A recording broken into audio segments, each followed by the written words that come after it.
Welcome to Chaotic Recap. I am the Dungeon Master, Thomas Koch, and this is the recap for Chaos Agents Episode 5, Task Management. Our heroes start the episode at the Falconmere Manor, about to meet the Emerald Enclave. After figuring out that they should knock on the door, Melanor Fellbranch welcomes them in and introduces them to Lady Jareth Falcon, a disembodied voice that is powerful but cannot leave the manor. They say word has already spread of the Foxy Irregular's deeds, and the Enclave is excited to have Andraste join them. Uzo says it was mostly his doing. Andraste is concerned because if the Emerald Enclave is interested in balance, that means that they allow evil as well as good. Melanor explains that this is true, but evil has too much power, so the Enclave does good, and it will help Andraste do good. Jareth says that there are walking scarecrows in the outlying farms and wants the Foxy Irregulars to stop them. The Enclave will pay in information, free care for their animals, and gives Andraste a silver necklace which holds 6 charges of greater restoration, which is powerful enough to restore Uzo's sight. This was clarified later as 6 charges, 4 of which are required for greater restoration, 2 for lesser restoration. Uzo is skeptical, though. He asks if Andraste must go when the Enclave calls. He says if there were this much altruism in Waterdeep, then the city wouldn't be like this. After all, the Irregulars' altruism comes at a price. Jareth says that Andraste can turn down any summons.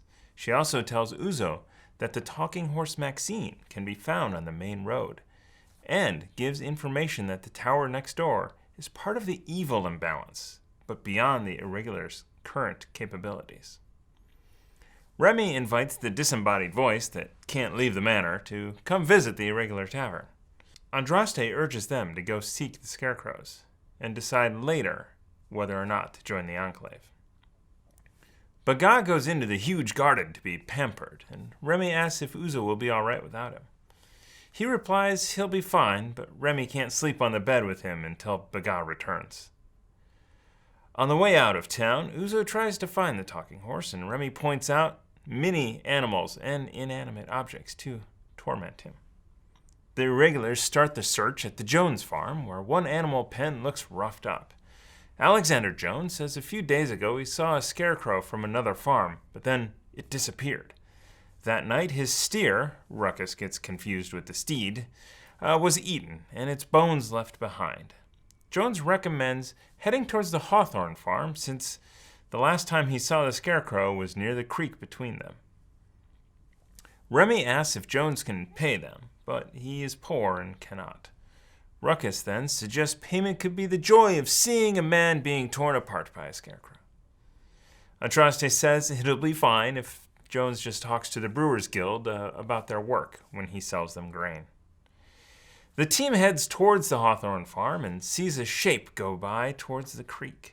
Uzo wants to plan, but Remy is already running after it. The others follow in time to see 2 animated scarecrows. Finally getting to fight something during their break from Tavern Simulator, the Irregulars have to fight off the terror the scarecrows inspire. Uzo casts Armor of Agathis on himself, and Ruckus goes off in an inexplicable direction to try and be fancy, but is actually very ineffective. He immediately throws an axe and misses. Andraste's Sacred Flame, however, is quite useful against the flammable enemies. Uzo kills one scarecrow and tries to hop the small stream to attack the next, but falls in the river instead. Lamenting this is why he needs Baga, Ruckus replies, "I don't think Baga would have helped." Remy uses him as a springboard to attack the second scarecrow, almost setting off Uzo's armor attack spell, and sees there's actually a third enemy. Meanwhile, Andraste tries to catch up, and Ruckus is, still ineffective. The fight is easily wrapped up, but not before blind Uzo shoots his crossbow, almost hitting Remy. Andraste uses burning hands, almost hitting Remy, and singeing the feathers on his hat. Not to be outdone, Ruckus misses his attack and almost hits Remy. And Andraste almost burns Ruckus again. The scarecrows are just inert straw and burlap now that they're dead, and Ruckus reaches around and takes a stuffed sack he calls a heart as a trophy. They investigate the area, and Ruckus teases Uzo about being blind and looking around. Uzo lifts his bandages, exposing sunken, empty sockets where his eyes should be. He says he can see as well as any of them and wears the bandages for their benefit. The irregulars only see 3 sets of footprints, so they decide all the scarecrows are dead.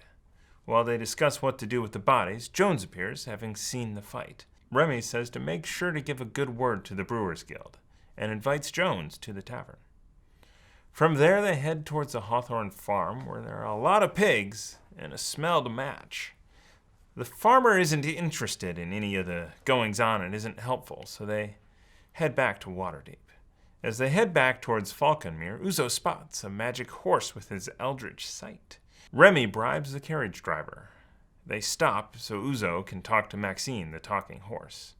Maxine, in an oddly high-pitched voice, remembers giving a ride to a pair that matched Davil and Yagra's description. It says she heard them talking about hiring spies to find all the Xanathar hideouts.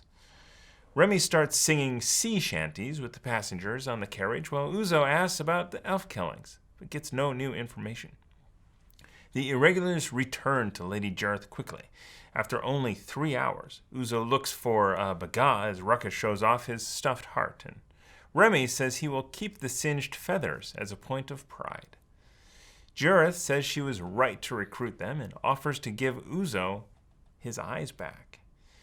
He accepts, and with much pain, they grow back in his eye sockets. He can see again, and didn't even lose his eldritch sight. Touched by this, Andraste says she will join the Enclave. Uzo experiments with his eyes and asks Andraste to teach him to read. For lunch, the foursome return to the Yawning Portal, where Uzo tries to read a menu upside down. They spend a lot of time ordering food and beer, and Remy shows off the pouch full of herb he got from the Emerald Enclave to help him relax. He offers to share with everyone. Uzo assumes this is why Baga liked the garden so much, and Ruckus says Andraste is the one who needs it. She says she's beset on all sides by idiots. The bar staff tells Remy that the 3rd floor is for smoking, and Ruckus tries to go to his turret room, forgetting that it's in a different tavern. He talks about getting a cannon, still not understanding what the turret means. Andraste says they need to rest before they go out hunting the elf killer again tonight, and Ruckus, having a surprisingly good idea, says he should be disguised as an elf, since he can take more punishment as bait.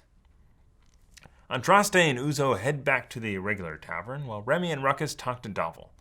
He says he will help disguise Ruckus, who might be able to pass for a high elf if he can figure out how to walk. The 3 of them share some righteous herb, and Davil hints that the Stone of Galore might not actually be a stone, since rumor says it knows how to find a hidden treasure. Remy sends a message telling Uzo and Andraste to meet back at the Yawning Portal after dinner. Back at the irregular tavern, the repairs are well underway and the roof is fixed. Broxley, after reminding them that he needs a key so he doesn't have to sneak around through the hole in the roof, he gets scared by Leif. He shows him around the tavern. Uzo sees himself in the mirror with his new eyes during the tour. The bed and plants have all arrived, but the full plumbing will come later. They rest after the long morning. That is going to do it for the recap for Episode 5, Task Management. Make sure to tune in live 7 p.m. Pacific at twitch.tv/questsandchaos.